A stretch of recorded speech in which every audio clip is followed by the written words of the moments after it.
The Transport Secretary told the House this procurement was done properly in a way that conforms with government rules.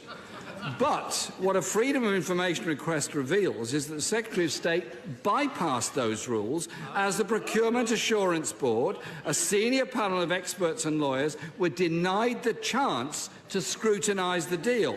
So what action is the Prime Minister going to take over what appears to be a very clear breach of those rules? Could I bring the Prime Minister back to the question of seaborne ferries? Eurotunnel has called this ferry contract procurement secretive and flawed exercise. And taxpayers now face a legal bill of nearly £1 million contesting that. The money goes up and up.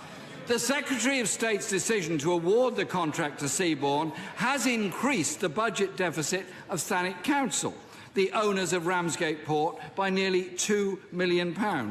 When questioned on this by the member for South Thanet, the Transport Secretary refused to give a guarantee. Can the Prime Minister today give a cast-iron commitment to the people of Thanet and confirm they won't be picking up the bill for this failure of this contract? European Union. And it cannot be right, Mr. Speaker, it cannot be right that a hard-pressed local council and local taxpayers are footing the bill for the incompetence of the Secretary of State for Transport and this government. The spectacular failure of this contract is a symptom, Mr. Speaker, of the utter shambles of this government and its no-deal preparations.